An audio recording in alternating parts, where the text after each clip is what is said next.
경상도 지리산에 자리한 산골 마을에 가난하지만 의좋은 형제가 살고 있었다. 형 판돌은 생계를 위해 험한 일, 굳은 일 가리지 않고 뼈골이 빠지게 일하면서도 아우 귀동이는 오로지 공부만 해야 한다며 정성껏 뒷바라지를 했다. 어려서부터 남달리 영특하고 학구열이 높았던 귀동이는 그런 형의 기대에 부응하기 위해 밤낮으로 공부에 매달렸다. 서당 학동들이 쓰다 버린 몽당붓으로 손바닥에 글씨를 써가며 천자문을 익히더니 어느새 소학을 떼고 독학으로 사서삼경을 독파하기에 이르렀다. 드디어 때가 왔다. 성종임금이 등극해 과거를 실시했는데 신분 귀천을 따지지 말고 제야에 묻힌 인재를 널리 등용하도록 하라는 어명을 내렸던 것이다. 귀동이도 과거에 응시하기 위해 한양으로 떠날 준비를 했다. 판돌은 마을 세도가인 김첨지를 찾아가 3년간 머슴살이 할 것을 약조하고 30양을 미리 받아 아우 귀동이의 노잣돈을 마련했다. 인자부터 여그 일은 이자 보고 나라를 위해 큰 일을 하거래. 형님, 형수님, 꼭 과거의 급제에 두 분 은혜에 보답하겠습니다. 귀동은 큰 절을 올리고 눈물을 보이지 않으려는 듯 뒤돌아서 성큼성큼 걸어갔다. 귀동은 천리길을 걸어 한양에 도착했다. 과거 당일 팔도에서 모여든 선비들이 초조로이 지켜보는 가운데 단상에 과제가 내걸리자 여기저기서 탄식 소리가 터져나왔다. 구석자리에 주눅이 든 채 앉아있던 귀동은 심호흡을 크게 하고 시상을 가다듬은 후 붓을 들었다. 야, 이놈의 자식아, 똥장군 전화라도 말고 뭐하고 섰노? 멍하니 북녘 하늘을 보고 있던 판돌은 김첨지의 호통 소리에 후딱 정신을 차렸다. 아이고, 내 정신 좀 보거래. 귀동이가 시험을 잘 보고 있는지 걱정이 돼 갖구마. 내 원 한강에 잉어가 뛰니까 또랑에서 미꾸라지가 뛴다 카더이. 꼴의 과거는 김첨지는 못마땅한지 혀를 끌끌 찼다. 그런 어느 날 판돌의 오두막에 고을원의 행차를 알리는 삼현 육각 소리가 울려 퍼졌다. 느닷없는 사또의 행차에 겁먹은 판돌 부부는 벌벌 떨며 황망히 조아렸다. 사또 나으리께서 이 누추한 곳에 우짠 일이신겨? 축하하오. 그대 아우가 장원급제했다는 소식을 전하러 왔소. 장원급제라고 예? 판돌은 털썩 무너지며 울음을 터뜨렸다. 아이고, 우리 귀동이가 해냈구나. 여보, 우리 귀동이가 해냈다고. 부둥켜 안고 통곡하는 부부의 모습을 보며 사또 역시 감격한 듯 수염을 쓰다듬었다. 개천에서 용이 난다더니 과연 빈말이 아니로다. 그로부터 5년의 세월이 흘렀다. 한양에서 벼슬살이 하고 있는 귀동이로부터는 일자 소식이 없었고 판돌은 이전보다 더욱 곤궁한 생활을 하고 있었다. 더구나 그 해엔 혹독한 가뭄이 닥쳐 촉은 목피로 연명하다 못해 굶어 죽는 사람까지 생기고 있었다. 보이소, 인자 시감자까지 몽땅 바닥이 나십니다. 어쩌면 좋겠습니까? 속수무책으로 한숨만 쉬고 있는 판돌을 보며 안골댁이 조심스레 말을 꺼냈다. 한양 대련님한테 한번 댕겨오시는 게 어떻겠습니까? 나란 일에 바쁜 나한테 사사로운 일을 성가시게 하면 되겠나? 당신은 동상만 중요하고 자식 새끼들은 굶어 죽어도 좋단 말인겨. 안골댁도 지지 않고 대들었다. 이런 일이 있은 후 판돌은 마지못한 듯 귀나리 보찜을 울러매고 한양으로 떠났다. 한양 성중에 들어선 판돌이 물어물어 북촌으로 찾아가니 수동은 버선발로 뛰어나와 형을 맞이했다. 아이고 형님, 기별도 없이 어쩐 일이십니까? 네가 하도 보고자 반왔나? 죄송합니다. 제가 찾아뵙지도 못하고. 우선 시장하실 겐데 어서 안으로 들어가입시다. 수동은 급히 식사를 준비하게 하여 밥상을 들여왔다. 헌데 판돌이 보니 깡보리밥에 잔이라곤 김치 몇 쪽과 간장 한 종지가 전부였다. 이게 뭐고? 이게 천리를 찾아온 내 묵으라고 내놓은 기가. 에라이, 내는 갈 때 있게 니 혼자 잘 먹고 잘 살거라. 판돌이 숟가락을 놓고 일어서자 귀동은 황급히 형을 붙잡았다. 형님이 기근이 들어 백성들이 굶주리고 있는데 나라의 녹을 받는 벼슬아치로서 어찌 호의호식을 할 수 있겠습니까? 저도 굶주리는 백성들과 함께하고자 늘 이렇게 먹고 있습니다. 부디 노여움을 푸십시오. 귀동의 말을 들은 판돌은 부끄러움을 금할 수 없었다. 아이고, 과연 내 동생이구마. 그래야지. 대신 형님 좋아하시는 막걸리 준비했으니 우선 잔부터 받으이소. 곧 좋지. 오랜만에 형제끼리 한잔 하자꾸나. 형제간에 권커니 자커니 하는 사이에 술이 약한 귀동은 어느새 쓰러져 잠이 들고 말았다.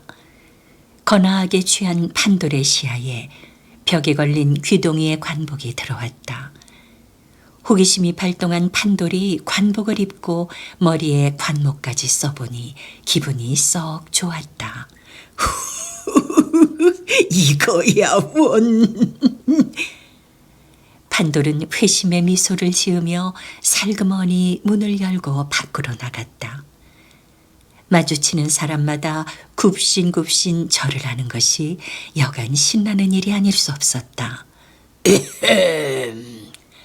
으슥한 판돌이 운종가까지 진출해 한양 구경에 신바람을 내고 있는데 수염을 곱게 기른 중년의 선비가 다가와 말을 걸었다. 관복이 참으로 훌륭하군요.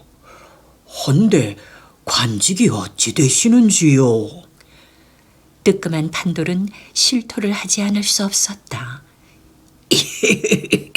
실은 이 옷은 내게 아니라 내 동상 옷입니다. 실례지만 동생분 조남이 내 잘난 동상은 박귀동이고 내는 경상도에 사는 박판돌이라 합니다. 홍문관 박효리의 형님이시구나. 나는 이공이라 하오. 내 동상을 잘 아시는겨? 아다마다요. 이렇게 만난 것도 인연이니 우리 집이 예서 지척이니 함께 가셔서 이야기나 나누시지요. 순진한 판돌은 아무 의심 없이 그를 따라 나섰다.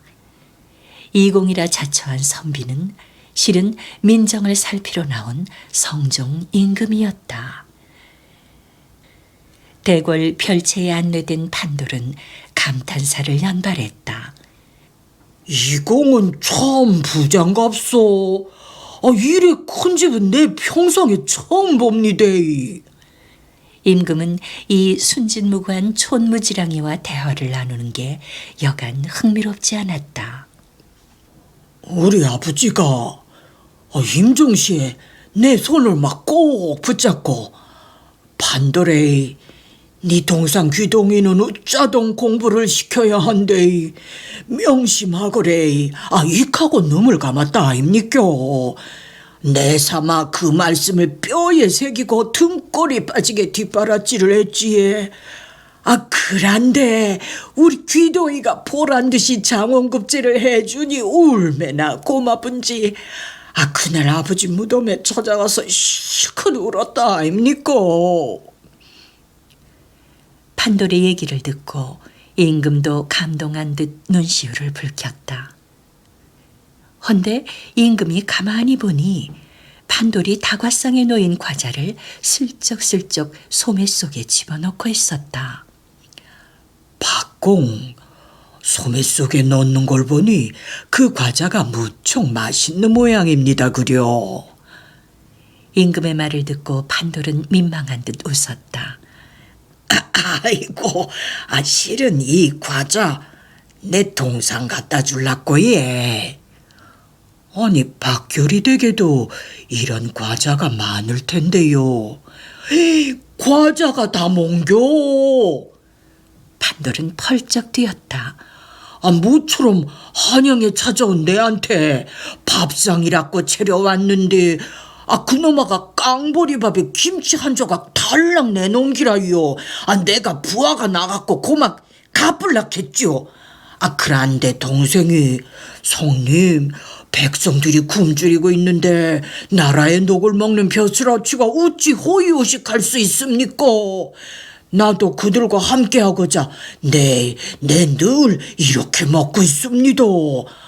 이 가는데 내가 막 눈물이 팍 쏟아질라 하대 예.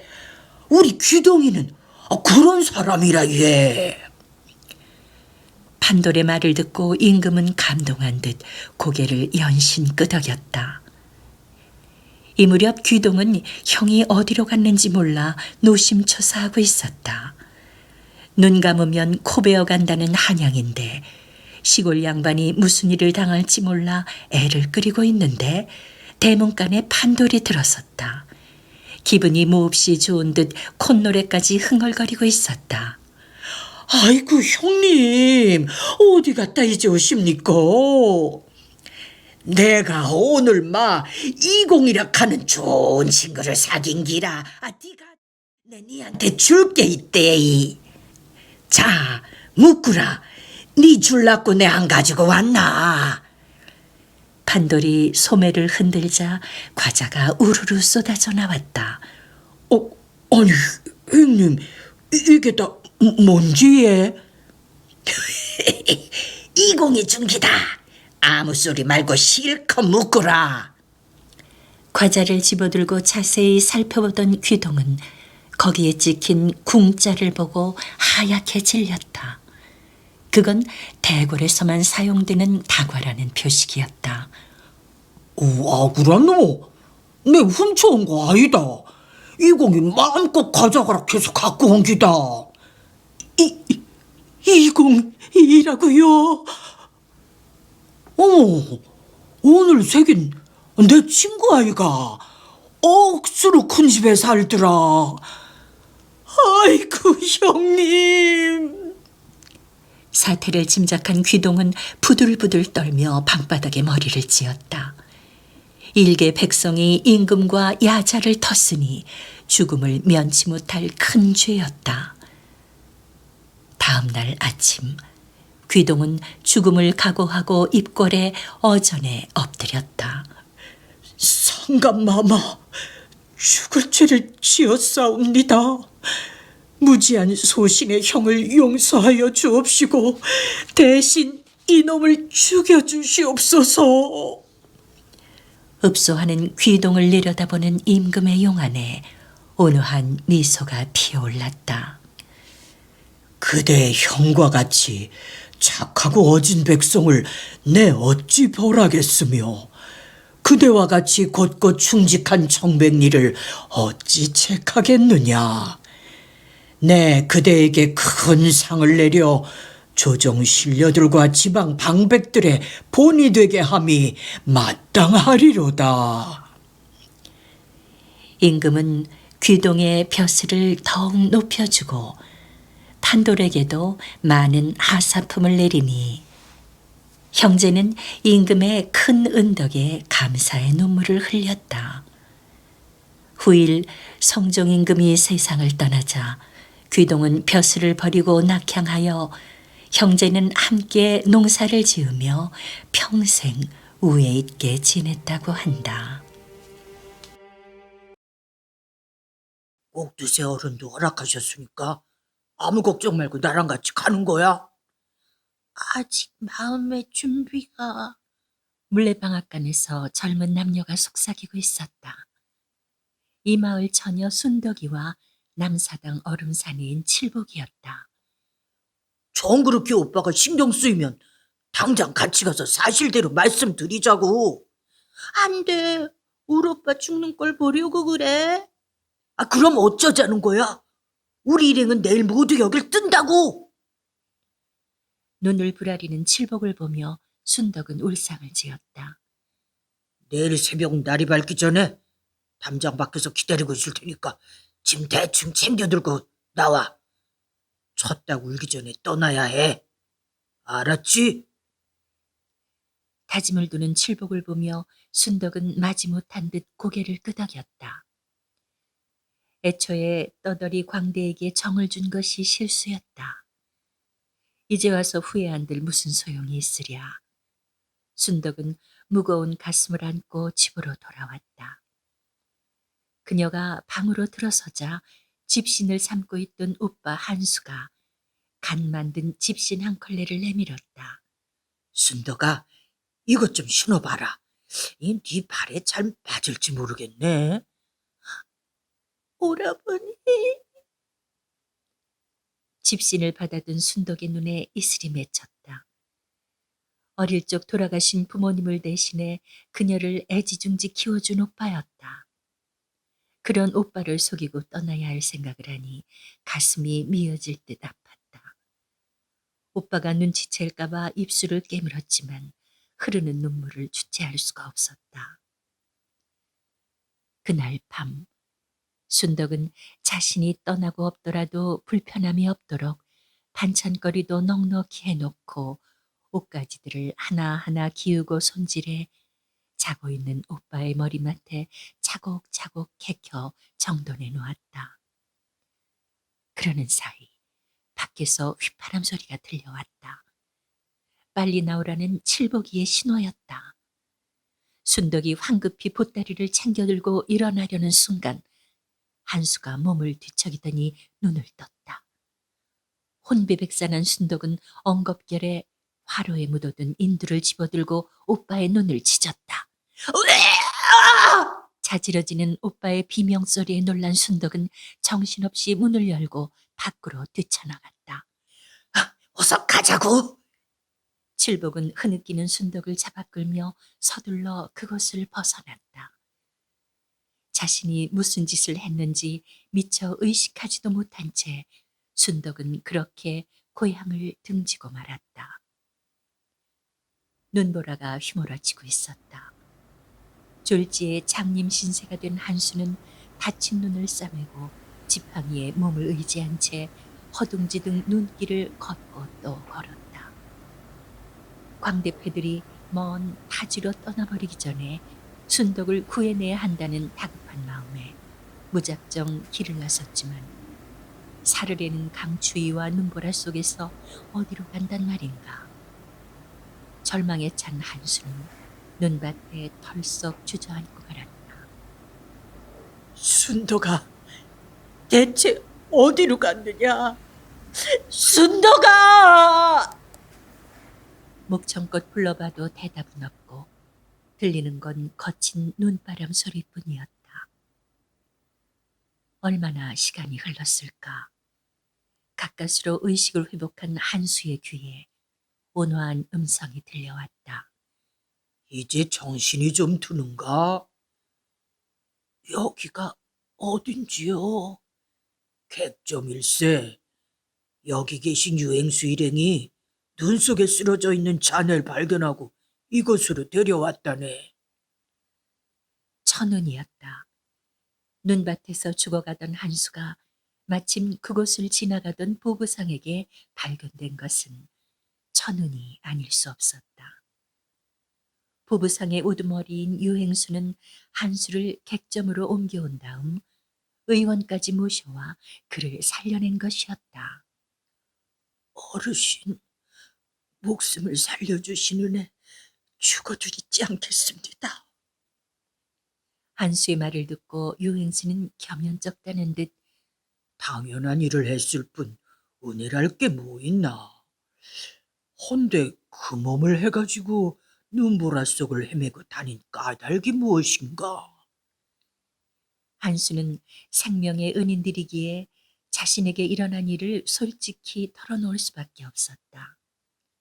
다만 눈을 그렇게 만든 사람이 누이라고 차마 밝힐 수 없어 광대패라고 얼버무렸다.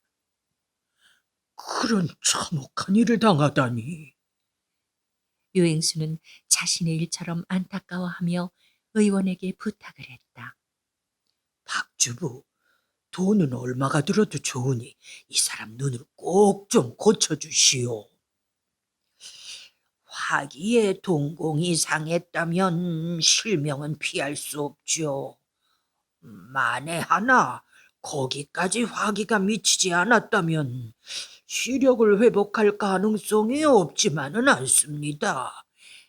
약 처방을 해두었으니 눈꺼풀에 딱지가 떨어질 때까지 좀 기다려 보시지요. 보름 후 의원이 한수의 안대를 풀고 눈꺼풀에 딱지를 걷어내자 기적처럼 사물이 보였다. 보여요. 어르신 얼굴이 보여요.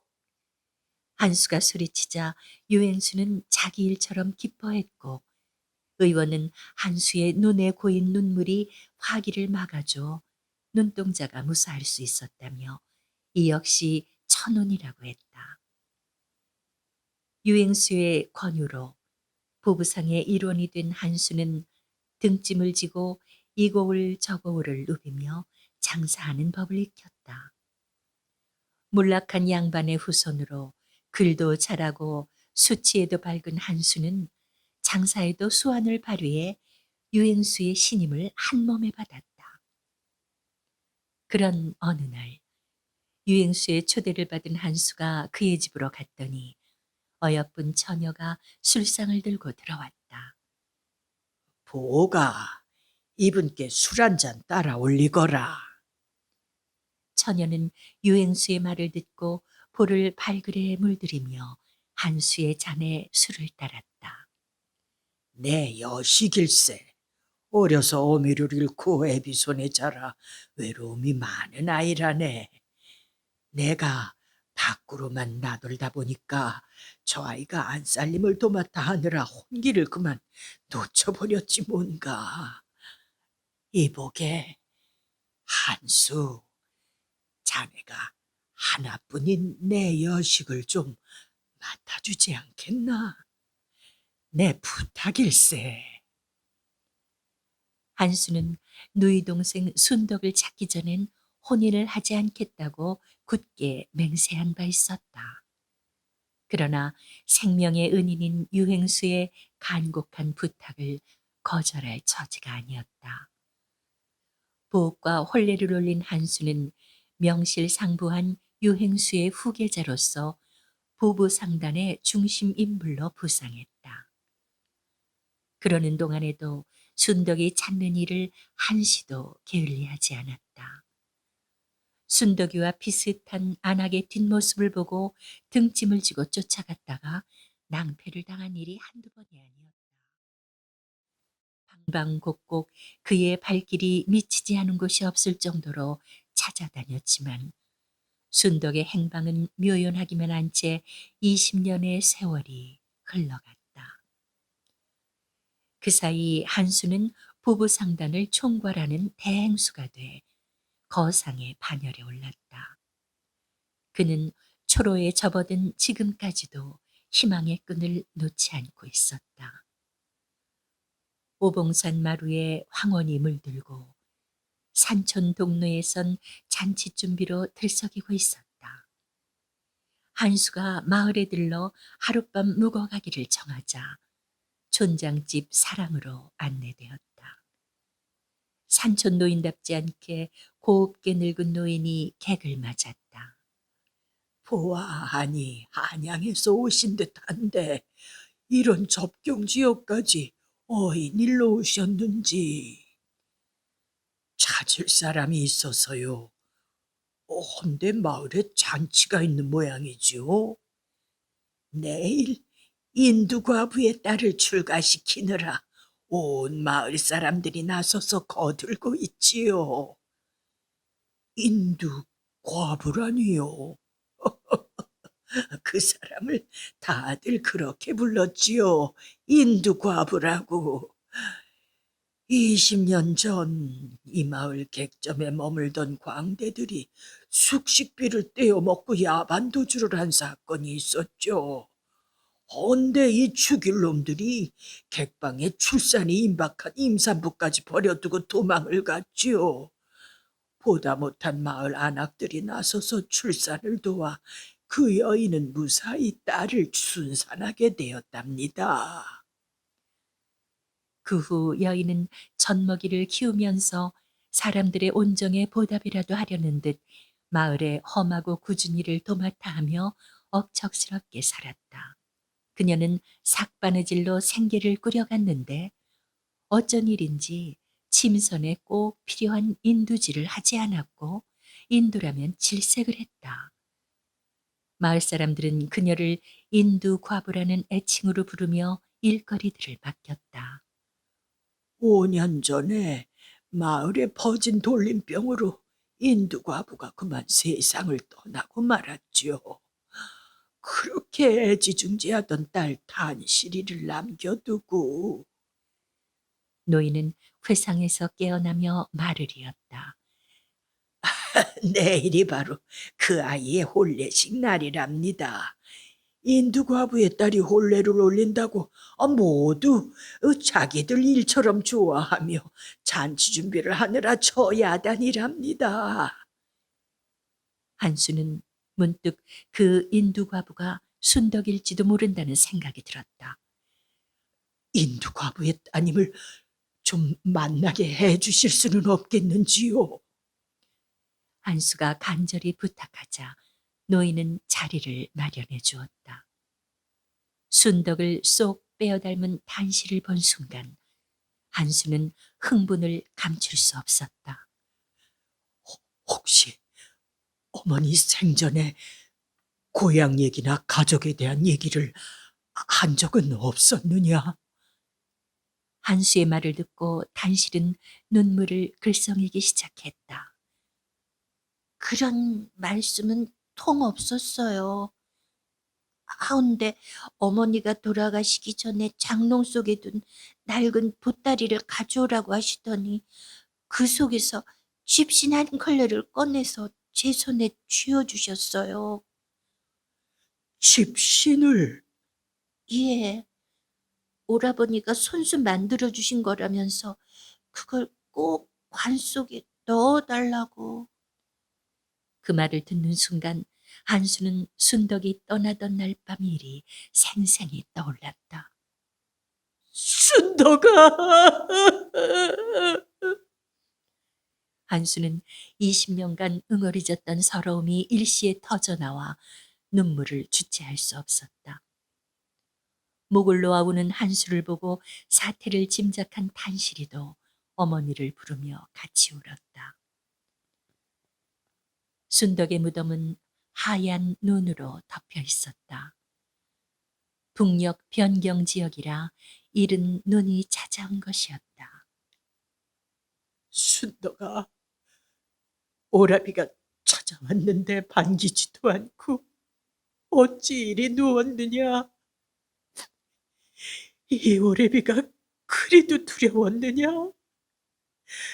모든 게 널 잘 보살펴주지 못한 내 탓이로구나. 부디 용서해다오. 한방눈을 맞으며 한수는 순덕의 무덤가에 하염없이 서 있었다. 우리나라 최북단인 함경북도 회룡군에는 인두과부의 무덤이라고 불리는 낡은 무덤이 있었다고 하는데 지금은 그 흔적조차 찾을 수 없고 오직 전설로만 전해지고 있습니다.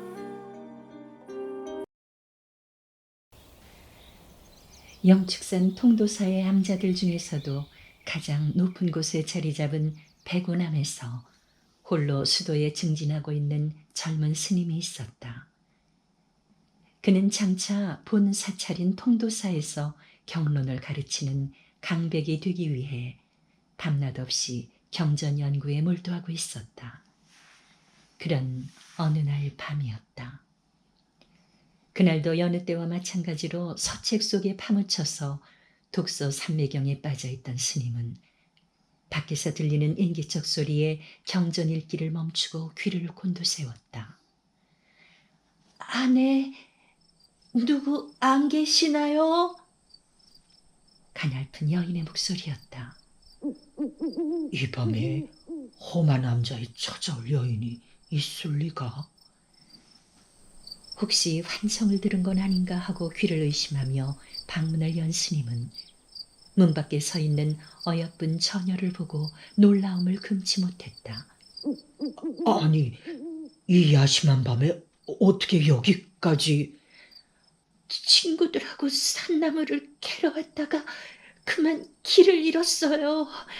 날은 저물고 친구들은 보이지를 않고 얼마나 산속을 헤매고 다녔는지.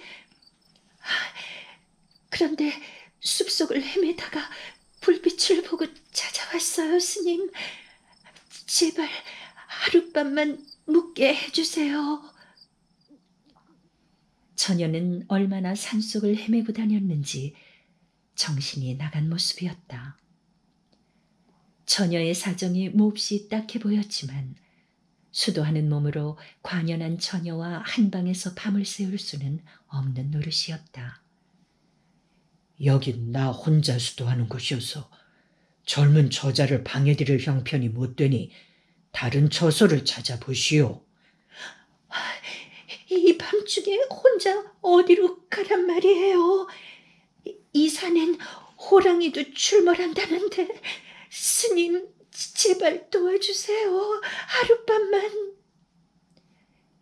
두려움에 떨며 눈물로 애원하는 처녀를 외면할 수는 없었다. 어쩔 수 없이 처녀를 받아들인 스님은 단칸방 아랫목에 그녀의 잠자리를 마련해주고 자신은 윗목에 자리를 잡고 앉아 경전을 읽기 시작했다. 산사의 밤이 깊어가고 있었다. 서안 앞에 단정히 앉아 낭낭한 음성으로 경을 외는 스님의 모습을 처녀는 홀린 듯 바라보았다. 스님의 준수한 외모와 청아한 음성은 그녀의 영혼까지 흔들어 놓는 것 같았다. 저희가 내 낭군이라면 저희가... 처녀의 가슴은 마구 뛰고 있었다. 왠지 스님의 넓은 가슴에 얼굴을 묻고 실컷 울고만 싶었다. 그때 밤의 정막을 가르며 호랑이 울음소리가 들려왔다.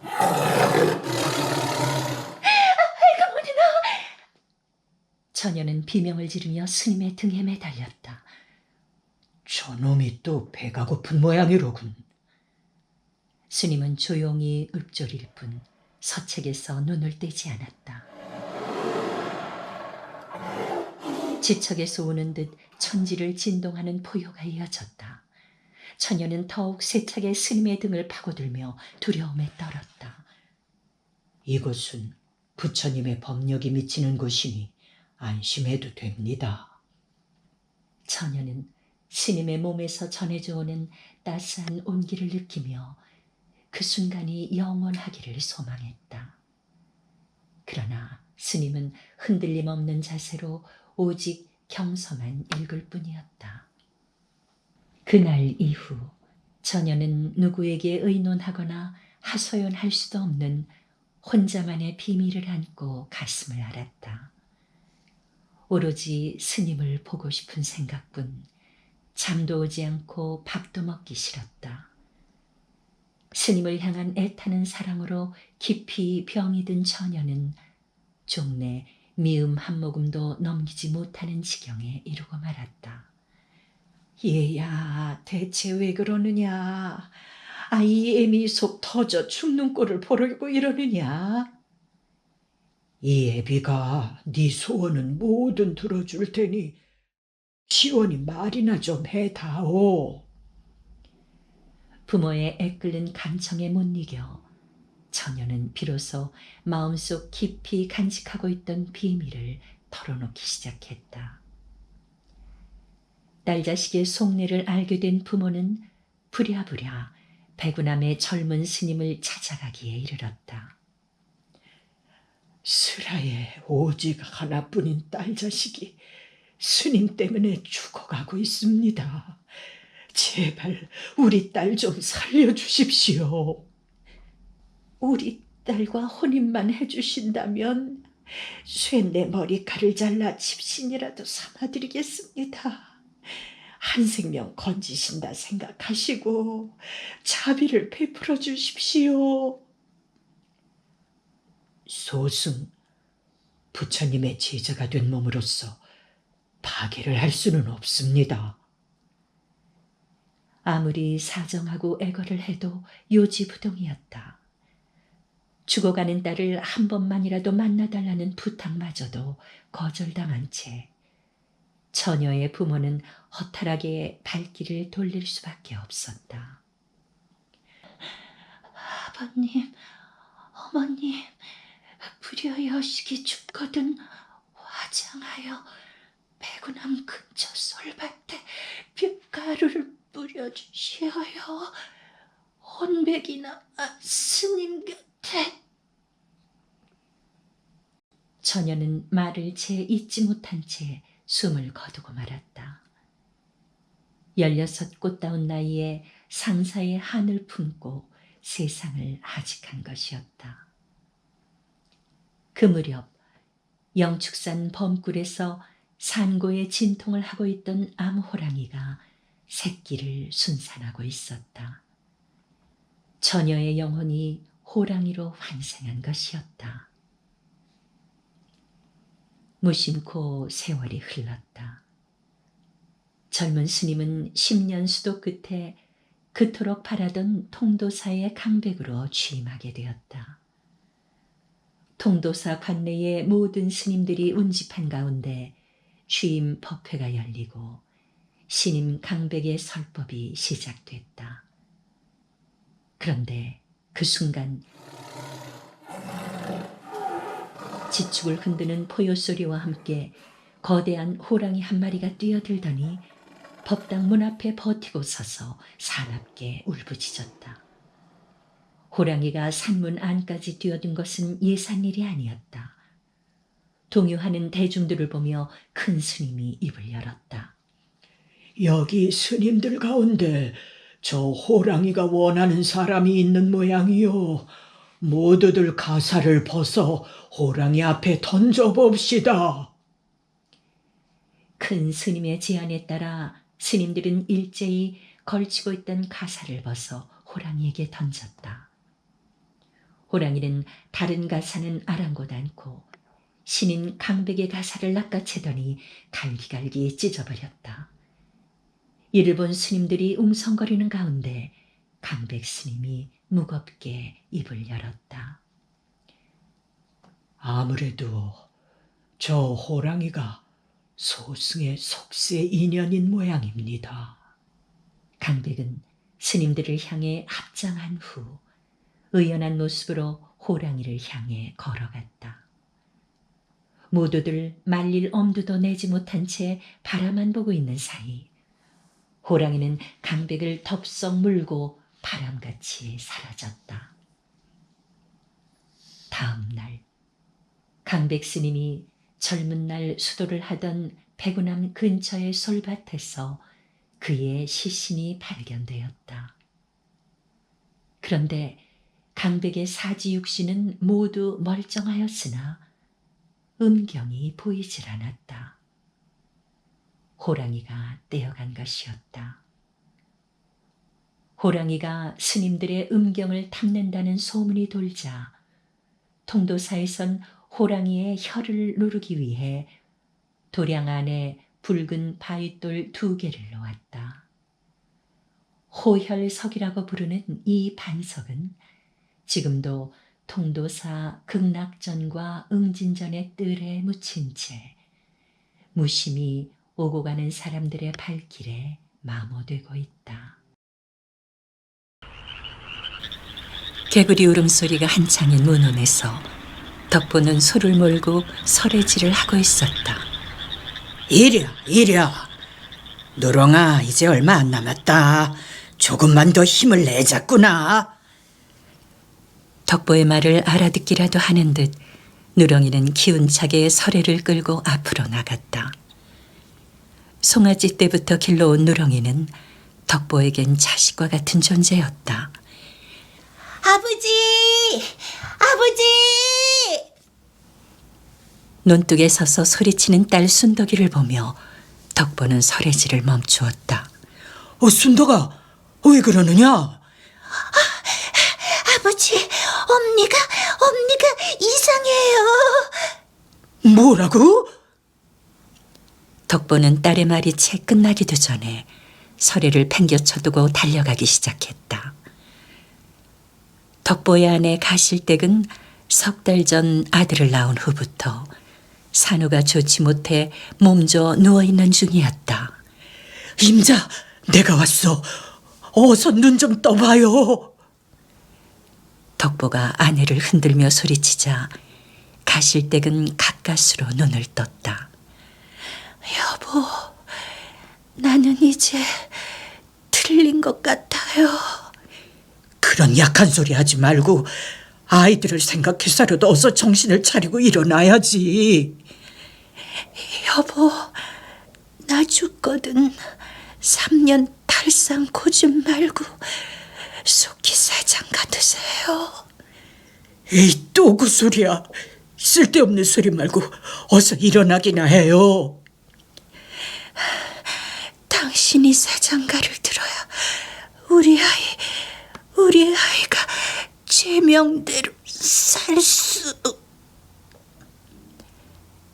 말을 채 끝내지도 못한 채 가실댁은 영원히 눈을 감고 말았다. 덕보는 하늘이 무너지는 것 같았다. 한평생 고생만 하다 간 아내도 불쌍하지만 어미 없이 아이 둘을 키울 생각을 하니 눈앞이 캄캄했다. 이 무렵 고창고을 정진사집 별당에선 큰 소동이 벌어졌다. 정진사의 딸 소연이가 대들보에 목을 맨 것이었다.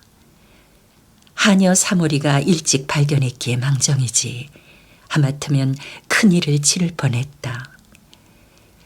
시집간 지 3년도 못 돼 돌림병으로 남편을 잃고 청상 과부가 돼 친정에 의탁하고 있는 딸이었다. 정진사 부부는 고민이 컸다. 여보, 저러다 우리 소연이 잃고 말겠소. 무슨 수라도 좀 내어보세요.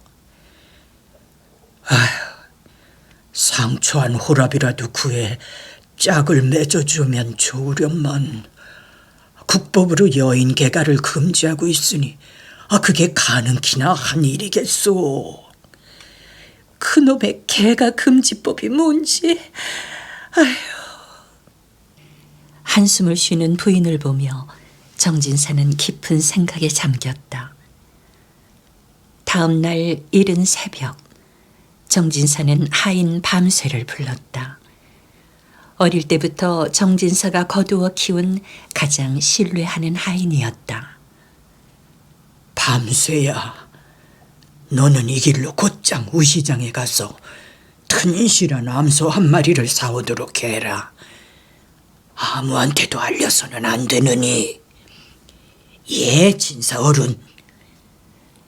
엽전 꾸러미를 받아든 밤새가 대문간을 나서려는데 하인 억수가 뒷간에서 바지춤을 추스르며 나왔다. 야, 이른 새벽부터 어딜 가는 거야? 그럴 일이 좀 있어. 자식, 진사어른 고임 받는다고 으스대기는. 더 이상 상대하기 싫다는 듯 종종걸음치며 가는 밤새의 뒷모습을 보며 억수는 침을 퇴 뱉었다. 한편 아내의 장례를 치른 덕보는 소를 몰고 집을 나서고 있었다. 그동안 밀린 아내의 약값과 장례를 치르느라 진 빚을 감당할 수 없어 눈물을 머금고 누렁이를 팔기로 한 것이었다. 마침 소를 사러 우시장으로 가던 밤새는 덕보가 몰고 가는 누렁이를 보고 발을 멈췄다. 그 소 팔려고 하쇼? 그렇소만. 그놈 참 듬직하구만. 뭐 우시장까지 갈 것 없이 나한테 파시오. 내 소값은 넉넉히 쳐드릴 테니. 흥정은 쉽게 마무리됐고 소값을 치른 밤새는 발을 뻗대며 저항하는 누렁이를 고삐로 후려치며 끌고 갔다. 움머 하는 울음소리를 남기고 체념한 듯 끌려가는 누렁이를 보며 덕보는 가슴이 메어졌다. 밤새가 소를 사온 날 밤, 정진사는 그를 사랑방으로 은밀히 불렀다. 이제부터 내가 하는 말을 잘 새겨 듣거라. 예, 진사어른. 내 너를 믿고 우리 소연이를 맡기기로 했다. 예? 그게 무슨 말씀이온지? 소연이와 네가 한평생 넉넉히 살만한 돈과 폐물을 마련해 놨으니 날이 밝기 전에 소연이를 데리고 떠나게나. 우리 소연이는 죽은 사람으로 해놓을 테니 멀리 아무도 모르는 곳에 가서 터를 잡고 새 삶을 시작하기 바라네. 정진사의 말을 듣고 밤새는 어안이 벙벙했다. 그토록 흠모하던 소연아 씨가 자신의 배필이 된다니 그저 꿈 같기만 했다. 밤새는 정진사가 챙겨준 배물과 엽전 꾸러미를 소등에 실은 다음 소연아 씨를 태웠다. 정진사는 비장한 표정으로 딸을 바라다 보았다.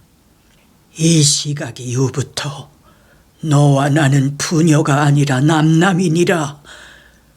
죽은 목숨이 다시 살아난 거라 생각하고 부디 잘 살아라.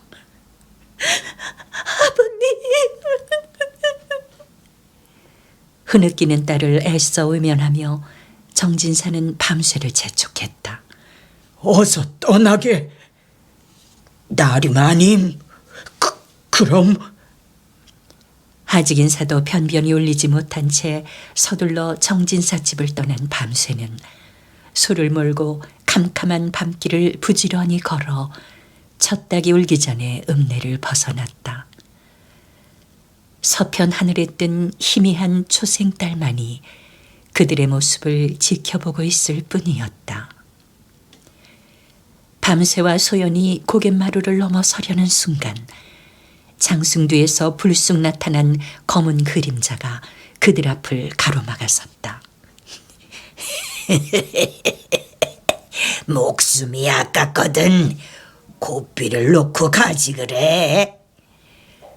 겁에 질려 돌처럼 굳어진 두 사람을 향해 낯을 든 그림자가 한 발 다가오고 있었다. 아니 너는 옥수? 왜? 놀랐냐? 진사어른이 니놈한테 소사오라고 시킬 때부터 줄곧 지켜보았다고. 날 따돌리고 너 혼자만 팔자를 고치겠다고? 억수야. 내 이름 부르지도 마라. 넌 친구도 뭣도 아니오. 이 낫에 죽고 싶지 않거든. 얼른 수고피를 놓고 가자. 억수는 낫을 사납게 휘두르며 밤새에게 달려들었다. 뒷걸음질 치던 밤새는 더 이상 밀리지 않겠다는 듯 낫을 든 억수의 팔을 잡고 늘어졌다. 생사를 건 둘의 필사적인 격투가 벌어지고 있었다. 낫이 번뜩이고 피가 튀는 무시무시한 광경을 지켜보던 소요는 외마디 비명을 지르며 소등에서 그만 기절을 해버렸다. 그 순간 소연을 태운 소는 어슬렁어슬렁 산비탈을 내려가기 시작했다. 싸움에 정신이 팔린 밤새와 억수를 남겨두고 소는 이내 어둠 속으로 사라져버렸다.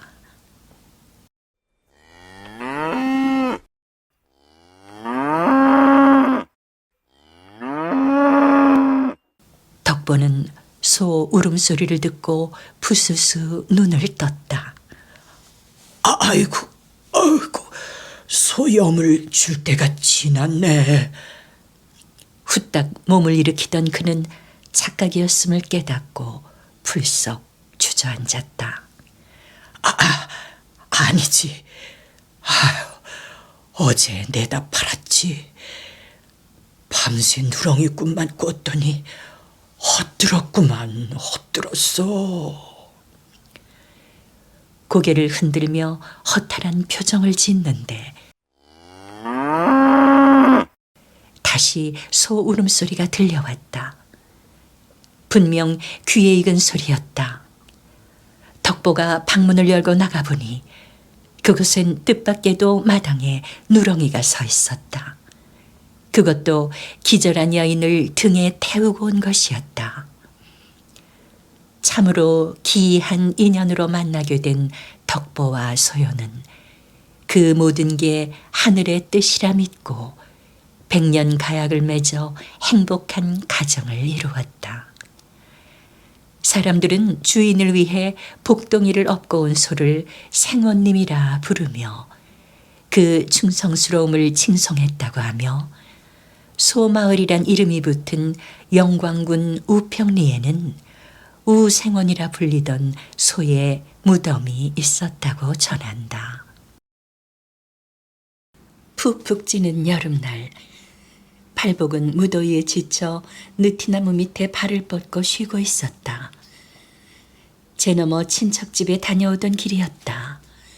이거 여본 더워서 환장하겠구나. 팔복이 연신 손부채질을 해대는데 함지박을 머리에 인 처녀가 다가오고 있었다. 낭자, 목이 말라 그러는데 냉수 한 삽을 얻어 마실 수 있겠소? 물은 없지만 일꾼들이 마시고 남은 막걸리가 있는데 목이라도 축이시겠어요? 처녀의 말에 팔복은 쾌재를 불렀다. 그거야 더더욱 좋죠. 함지박을 내린 처녀는 막걸리를 한 사발 가득 따라 팔복에게 주었다. 술맛 한번 좋구나. 이건 누가 담근 술이오? 제가 담근 것이랍니다. 처녀가 수줍게 미소를 짓자 팔복은 감탄을 연발했다. 이야, 이걸로 장사하면 대박이 나겠구려. 헌데 담 남은 건 좀 없소? 어떡하나 남은 게 없는데 저기 들에 나가 농사일을 도와주시면 새참을 줄 건데요. 이 명색이 양반이라 그런 일은 못한다오. 팔복의 말에 처녀는 양반이 밥 먹여주나요?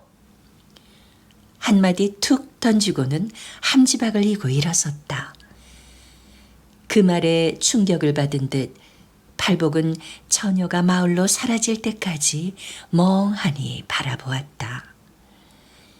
그날 저녁 팔복은 집에 들어서기 바쁘게 형 일복의 방문을 열고 소리쳤다. 형님, 벽에 걸린 저 의관 좀 빌려주시오.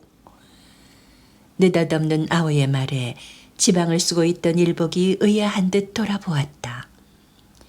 그는 글 모르는 마을 사람들의 대피를 해주며 궁핍한 생활을 하고 있던 처지였다. 네가 의관이 왜 필요한 것이냐? 장가 좀 가려고요. 치, 뜬금없이 장가라니. 그게 무슨 소리야? 형이 장가 보내줄 생각을 하느니 내가 직접 나설 수밖에요. 저런 버르장머리하고는. 낯을 불기며 화를 내는 일복을 보며 부인 김씨가 얼른 나섰다. 도련님, 내가 잘 다려놓을 테니 안심하세요. 형수님만 믿습니다. 팔복이 방문을 닫고 사라지자 일복은 혀를 찼다. 치, 녀석이 꼭 도깨비 같기는. 다음 날 한 벌뿐인 형의 도포를 빌려 입고 집을 나선 팔복은 어제 보아두었던 쌀이꼴로 처녀를 찾아갔다. 이리 오너라. 팔복이 사립밖에서 호기롭게 소리치자 마당에서 절구질을 하고 있던 처녀가 놀란 눈으로 그를 바라보았다. 이리 오너라. 팔복이 한껏 목청을 높이자 처녀의 아버지 강첨지가 방문을 열고 내다보았다. 누군데 남의 집 사립밖에서 이리 큰 소린가? 강첨지의 호통에 팔복도 지지 않고 응수했다. 이댁 사위 될 사람이라고 여쭤라. 뭐라고? 사위? 팔복이 강첨지 앞에 넙죽 절하고 아랫마을 사는 황총각이라고 신문을 밝히자 강첨지는 서사일을 하는 그 양반의 아우로군 하며 비웃는 표정이 역력했다. 나는 자네 같은 비렁뱅이 사이 볼 생각 없으니 돌아가시게. 강첨지의 비아냥에 팔복은 치미는 화를 가까스로 눌렀다. 양반을 보고 비렁뱅이라니, 그 말씀이 지나치시오. 쥐뿔도 없는 주제의 양반이면 단가? 우리 단실인 착실한 농사꾼 총각에게 시집 보내기로 했으니 그만 가보시게. 허나 이런 모욕을 당하고 순순히 물러설 팔복이 아니었다. 좋소. 나는 이만 물러가겠지만 대개 따님은 영영 시집을 못 갈 줄이나 아시오. 뭐라고? 그게 무슨 말이냐? 따님에게 물어보시오. 팔복이 큰 소리를 치자 뒤가 캥긴 강첨지는 단실을 따로 불러놓고 추달을 했다. 저놈이 뭘 믿고 저런 소리를 하느냐? 제가 그걸 어찌 알겠어요? 저놈이 저리 큰 소리 칠 때는 뭔가 믿는 구석이 있을 거 아니야. 도련님과 만난 적은 있어요. 단실의 실토를 듣고 강첨지는 기절할 듯 놀랐다. 뭐라? 저놈과 만났다고? 예, 목이 마르다기에 막걸리 한 사발을. 이런 소갈머리 없는 것. 다 큰 처녀가 생면부지의 남정네와 같이 막걸리를 마셔? 같이 마신 건 아니라 따라 주었어요. 그게 그거지 뭐냐 이년아. 강첨지는 화를 주체하지 못하고 가슴을 쳤다. 저놈이 동네방네 소문을 내면 집안 망신에 혼인길조차 막히게 생겼으니 이를 어쩐단 말이냐. 그러자 듣고만 있던 단실이 앞으로 나섰다. 아버지, 저 도련님에게 시집 갈래요. 왜야? 강첨지는 귀를 의심하는 듯 부인을 바라보았다. 여보, 이것도 인연인가 싶소. 이왕 이렇게 됐으니 눈 딱 감고 그만 이 혼사를 허락합시다. 부인까지 거들고 나서자 강첨지의 얼굴은 분노로 일그러졌다. 오냐 좋다. 네가 정애비의 뜻을 어기고 저놈에게 가려거든 지금 당장 이 집을 떠나거라. 이제부턴 버린 자식으로 알겠으니 너도 이 애비 볼 생각하지 마라. 노발대발한 강첨지의 폭탄 선언에 단실은 쫓겨나다시피 집을 떠날 수밖에 없었다. 탄실모는 하직 인사를 올리는 딸의 품에 작은 보따리 하나를 안겨주었다. 얘야, 이건 무명한 필이다. 이것밖에 줄 수 없어 미안하다. 부디 잘 살아야 한다. 아버지 화 풀리거든 오너라. 어머니, 부디 강령하세요. 탄실은 눈물로 어머니와 이별을 하고 정든 집을 떠났다. 팔복이 신부를 데리고 나타나자 일복 부부는 부랴부랴 어쩌지 못해 혼례식 준비에 들어갔다. 비록 정한수 떠놓고 올리는 혼례식이었지만 신랑과 신부는 마냥 행복한 모습이었고 주례를 보는 일복과 부인 김씨의 얼굴에도 모처럼 미소가 떠올랐다. 그날 밤 팔복은 수줍은 듯이 고개를 숙이고 있는 신부의 손을 잡고 다정하게 속삭였다. 기름 달른데 얼른 불 끄고 잡시다. 마음 급한 팔복이 신부의 저고리 옷고름을 풀려고 서두르는데 탄실이 조용히 제지를 했다. 그 전에 할 말이 있어요. 오늘부터 10년 동안 각방을 쓸 각오를 할 수 있는지요? 아니 10년 각방이라니 그게 무슨 말이오? 팔복은 잠이 싹 달아난 듯 신부를 바라보았다. 우리가 이대로 동침을 하면 자연 아이를 낳게 될 게 아닙니까? 그야 금년에 아들 낳고 내년에 딸 낳고 줄줄이 아이를 낳으면 자식을 키우는 재미야 있겠지만 평생 가난을 면치 못하겠지요. 그야 그렇지만 내가 본식 글재주가 없는 터라 10년을 공부해도 도로함이 다불이 될 것이오. 그럼 무슨 재주가 있으신지요? 탄실의 물음에 팔복은 꿀먹은 벙어리가 될 수밖에 없었다.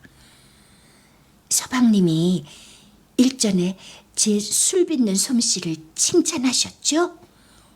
그렇소만 다행히 제게 어머니가 주신 무명 한 필이 있으니 이걸 팔아 대로변에 방을 얻고 우선 술 장사를 시작합시다. 아무리 그래도 그렇지 명색이 양반인데 어찌 천한 술장사를 한단 말이오. 그러자 탄실은 팔복의 손을 잡고 속삭였다. 우리 날이 밝기 전에 여기서 도망을 쳐요. 도망을 치다니 그게 무슨 말이오? 팔복은 어이가 없었다. 고향에서 멀리 떨어진 곳이라면 우리가 뭘 하든 누가 뭘 하겠어요? 그곳에서 10년 작심하고 당신은 주막의 심부름꾼이 되고 저는 술청에 꽃이 돼 두 주먹 불끈 쥐고 악착같이 재물을 모은 후에 합방도 하고 아이도 가집시다. 탄실은 간절한 눈빛으로 팔복을 바라보았다. 다음 날 아침 일복 부부가 방문을 열고 신방안을 들여다보니 신랑 신부는 이미 자취도 없이 사라지고 없었다. 그로부터 5년이 흐른 후 팔복이가 해주에서 술장사를 하고 있다는 풍문이 들려왔다. 이놈이 집안 망신을 시켜도 유분수지. 내 이놈을 그냥. 분개한 일복은 서둘러 행장을 차리고 집을 나섰다. 우물에서 물을 길어오던 부인이 어디 가느냐고 물었지만 그 소리도 귀에 들리지 않는 듯 일복은 휑하니 골목 밖으로 사라졌다.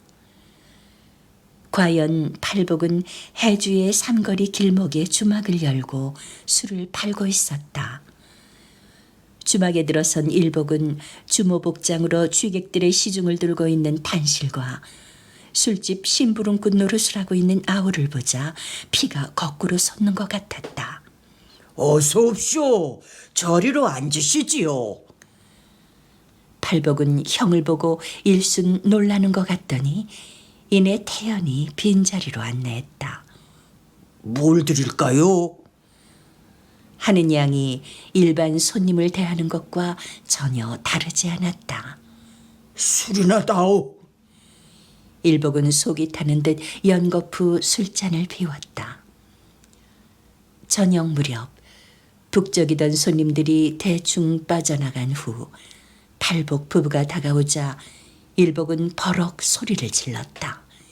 이 불쌍한 놈아, 가문에 먹칠을 해도 유분수지. 이 네 꼴이 이게 뭐냐? 제 꼴이 어땠어요?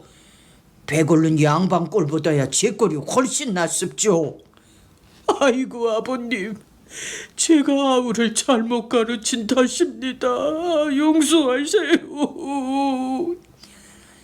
눈물을 흘리는 형을 보며 팔복은 가슴이 아팠지만 마음을 독하게 먹었다. 형님, 술주 좀 그만하시고 술값이나 내놓고 이만 돌아가십시오. 뭐라, 술주정? 아이고, 그래 이놈아, 술값이 얼마냐? 10푼인데 아주버님께는 다푼만 받을게요. 단실이까지 거들고 나서자 분노한 일복은 자리를 박차고 일어섰다. 예, 다푼 이 불쌍한 놈아, 내 어디 얼마나 잘 사나 보자. 일복은 피눈물을 흘리며 돌아갔다. 다시 5년의 세월이 흘렀다. 저녁 무렵 일복이 읍내 장터에서 돌아오니 여느 때 같으면 손님들로 들끓어야 할 주막안이 텅 비어있고 주둥조차 꺼져 있었다. 아니, 장사를 걷어치우고 이 사람은 어딜 간 게야? 팔복이 불평을 늘어놓는데 부엌 할멈이 뛰어나오며 건너방에 비단 옷이 준비돼 있으니 어서 갈아입고 가보. 팔복이 옷을 갈아입고 안방으로 들어가니 곱게 단장한 단실이 주안상을 차려놓고 기다리고 있었다. 서방님, 어서 오셔요. 이게 어찌된 영문이요? 놀라는 팔복을 보며 단실은 미소를 지었다. 오늘이 우리가 작수 성례를 치른 지 꼭 10년 되는 날입니다. 팔복은 일에 몰두하느라 세월 가는 줄도 모르고 있었다. 잊지 않으셨겠죠? 두 주먹 불끈 쥐고 10년 동안 재물 모은 후 합방을 하자던 약속. 팔복은 비로소 아내의 뜻을 알고 고개를 끄덕였다. 서방님, 늦었지만 합반주 받으세요. 그동안 주모로서 무사내들에게 술을 지던 단실이 처음으로 남편에게 따르는 술잔이었다. 술맛 좋다. 이걸로 술집을 차리면 대박이겠구려. 팔복은 둘이 처음 만나던 그날을 회상하며 껄껄 웃었다. 합한 줄을 나눠 마신 후 부부는 행복한 밤을 보내었다. 그리고 며칠 후 팔복 부부는 고향으로 형을 찾아갔다. 그동안 일복은 끼니조차 잊기 힘들 정도로 곤궁한 생활을 하고 있었다. 형님, 그간 별거 없으셨는지요? 왔느냐? 일복은 화를 낼 기력도 없는지 아우의 시선을 회피했다. 옛날에 그 기백은 다 어디로 갔는지 풀죽은 형의 모습이 마음을 아프게 했다. 팔복은 지니고 갔던 보자기를 일복 부부 앞에 풀어놓았다. 형님, 저희 부부가 10년 동안 벌어 마련한 땅 문서입니다. 2천석지기는 조이 됩니다. 이중 천석지기는 형님 몫으로 마련한 것입니다. 뭐라고? 일복 부부는 어안이 벙벙한 듯 땅 문서를 바라보았다. 이것이 5년 전 형님께 지은 죄를 짓고자 하니 부디 용서하시고 받아주십시오. 아우야, 도련님, 이게 꿈은 아닌지요? 감격하여 눈물을 흘리는 형과 형수를 보며 팔복 부부는 행복한 미소를 지었다. 그 후 만석군 재산가가 된 팔복은 재물을 풀어 어려운 처지에 놓인 사람들을 돕고 가난한 사람들을 구제하는 일에 적극적으로 나섰다고 하며 이런 선행에 힘입어 해주 황부자 가문은 사람들의 칭송을 받으며 오랫동안 번창할 수 있었다고 한다. 아이, 왜 이리 늦었어? 설거지 끝내고 어른들 눈치 보느라 많이 기다렸어. 기다리느라 눈 빠지는 줄 알았다니까. 아이, 미안해. 처녀가 교태를 부리며 품을 파고들자 사내는 와락 껴안고 입을 맞추었다. 나무 등골에 몸을 숨기고 이 모습을 지켜보던 만수는 머리에 피가 마르는 것 같았다. 오는 가을에 혼례를 올기로 약속한 옥화가 삼태와 그렇고 그런 사이라는 돌배의 말을 듣고 설마 하며 나왔던 만수는 온몸이 부들부들 떨렸다. 이러다 만수가 알면 어떡하지? 그 바보가 알긴 어떻게 알아? 시집간 뒤에도 요렇게 살짝 만나자고. 옥화는 신랑이 둘이니 재미가 좋을 거야. 아우, 자긴 장가 안 가나 뭐? 이거 귀염둥이. 약혼녀 옥화가 삼태와 한 몸이 돼 풀밭에 뒹구는 모습을 보며 만수는 속이 울렁거리고 구역질이 났다. 욱하고 만수가 토하는 소리를 들은 두 사람은 화들짝 놀라며 떨어졌다. 어떤 자식이야? 아직도 거친 숨을 몰아쉬며 삼태가 소리가 난 쪽을 노려보자 만수는 어쩔 수 없이 앞으로 나섰다. 만수? 삼태는 너무 놀라 말까지 더듬었고 파랗게 질린 옥화는 사내의 등 뒤에 몸을 숨기기 바빴다. 그래, 만수다. 내가 더 이상 바보가 되지 말라고 하늘이 나를 이리로 보내신 모양이다. 우리 어머님께는 적당히 둘러대고 파혼을 해줄 테니 숨어서 이 짓 하지 말고 둘이 결혼해 떳떳하게 살아라. 만약 너희 둘이 짝이 안 된다면 그때는 내가 용서하지 않을 것이야. 만수는 분노를 누르며 차분히 말을 마치고 돌아섰다. 그토록 마음을 주었던 약혼녀 옥화의 배신에 그의 가슴은 천갈래 만갈래로 찢어지는 것 같았다. 이복의 젊은이 무슨 일로 그렇게 수심에 젖어 있는가? 대동강변에 앉아서 아픈 가슴을 달래고 있는 만수에게 다가와 말을 거는 노인이 있었다. 단아한 풍채에 온화한 미소를 띤 노인의 모습이 마치 신선을 보는 것 같았다. 안 그래도 누구에게 하소연이라도 하고 싶었던 만수는 노인에게 방금 당했던 일을 후련하게 털어놓았다. 그래야지.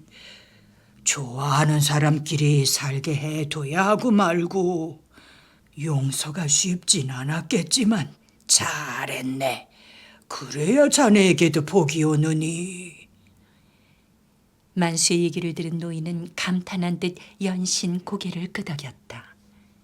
이복에 내일 밤 자시에 이곳에 오면 배를 대고 자네를 초청하는 사람이 있을 것일세.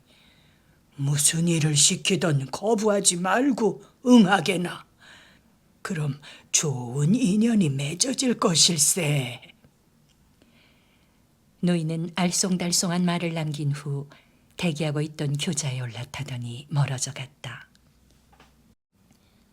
다음 날 밤 만수는 반신반의하면서 강가로 나가보았다. 자시가 되자 과연 배 한 척이 다가왔다. 사공이 강기슬게 배를 대자 귀티가 나는 노파가 내리더니 만수에게 다가왔다. 젊은 양반, 저 안에서 기다리고 있는 분이 계시니 얼른 배에 오르시지요. 만수는 무슨 일을 시키던 거부하지 말라던 노인의 말을 상기하고 노파를 따라 배에 올랐다. 해안의 밀실엔 대황촉이 켜져 있었고 진수성찬이 차려진 상 앞에 눈부시게 아름다운 여인이 앉아 있었다. 아씨, 서방님 모시고 왔습니다. 어리둥절하는 만수를 남겨놓은 채 노파는 물러갔다. 서방님, 이리로 앉으시지요. 만수가 자리에 앉자 부인은 그의 잔에 술을 따랐다. 쪽을 찐 것으로 보아 유부녀가 분명한데 마치 첫날 밤을 맞은 신부와 같은 모습이었다. 서방님, 오늘은 아무것도 묻지 마시고 이 몸과 더불어 하룻밤을 즐기시고 내일은 모든 걸 깨끗하게 잊어주세요. 만수는 영문도 모른 채 그저 부인이 따라주는 대로 술을 받아 마셨다. 한 잔, 두 잔, 대여섯 잔을 연거푸 마시고 나니 취기가 올라왔다. 술기운에 대담해진 만수는 에라 될 대로 되라 하는 심정으로 부인의 손을 덥석 잡았다. 밤도 이숙했는데 그만 잠자리에 듭시다. 만수가 짐짓 호기를 부르며 파르르 떨리는 부인의 손을 거칠게 잡아 끌자 부인이 속삭였다. 처음이에요. 이 몸은 사내가. 뜻밖의 말을 듣고 놀라는 만수에게 그녀는 아무것도 묻지 말라며 만수의 품속에 안겨왔다. 그날 만수는 난생 처음 맛보는 황홀경에 취해 꿈 같은 하룻밤을 보냈다. 서방님, 돌아갈 시간입니다. 어서 채비를 하시지요. 만수가 눈을 떠보니 날이 뿌옇게 밝아오고 있었다. 언제 다시 만날 수 있겠소? 아쉬움에 젖은 채 바라보는 만수의 시선을 외면하며 부인은 고개를 저었다. 부디 이 밤의 일은 잊으시고 좋은 낭자를 아내로 맞이해 백년해로 하시어요. 부인도 이별이 서러운 듯 돌아앉은 그녀의 어깨가 흔들리고 있었다. 서둘러요. 곧 해가 뜹니다. 문 밖에서 다급하게 외치는 노파의 목소리를 듣고 만수는 어쩔 수 없이 그곳을 물러나올 수밖에 없었다. 그날 이후 만수는 아무 일도 손에 잡히지 않았다. 부인과의 재회를 꿈꾸며 밤마다 그녀와 만났던 강변을 미친 듯 헤매고 다녔지만 허사였다. 꼭 도깨비에 홀린 것만 같았다. 그런 어느 날이었다. 만수의 집 앞에 느닷없이 가마 한 채가 들어섰다. 마당에 가마를 내려놓고 노인이 소리쳤다. 이 집 총각이 욕보인 처녀 과부를 데려왔으니 책임을 지시오. 만수가 강변에서 만난 바로 그 노인이었다. 아이고 이놈아, 파오느란 것도 모자라 남의 집 수절 과부를 건드려. 가슴이 철렁 내려앉은 듯 한탄을 하는 노모를 진정시키며 만수는 노인을 방으로 안내했다. 평양성 안에 거주하는 박처사라고 하는 자신을 소개한 노인은 차분한 음성으로 찾아온 사연을 이야기하기 시작했다. 내게 아들이 둘 있었는데 마지가 장가를 든 날 신방에 들다가 그만 급사를 했소. 의원 말로는 심장마비라고 했지요. 죽은 아들도 아들이지만 불쌍한 건 신랑과 하룻밤도 같이 해보지 못한 새 며느리였죠. 재혼을 하라고 권해보았지만 굳이 마다하고 죽어도 우리 집 귀신이 되겠다며 수절을 한 지 4년이 되었습니다. 일전에 강변에서 댁의 아들을 만나보니 속이 깊고 마음이 착해 이 정도면 안심하고 내 며느리를 맡겨도 되겠다 싶더군요. 노인은 며느리를 개가시키려고 꾀를 낸 것이었다. 며느리를 불러앉힌 노인은 집안에 큰 손재가 생겨 점을 쳐보았더니 처녀 과부에게 살이 끼어 그렇다는 점괘가 나왔다고 했다. 죄송스러워 어쩔 줄 몰라 하는 며느리에게 처녀 과부가 외간 남자와 하룻밤을 동침해야 한다고 하니 어쩔 테냐고 몰아붙였다.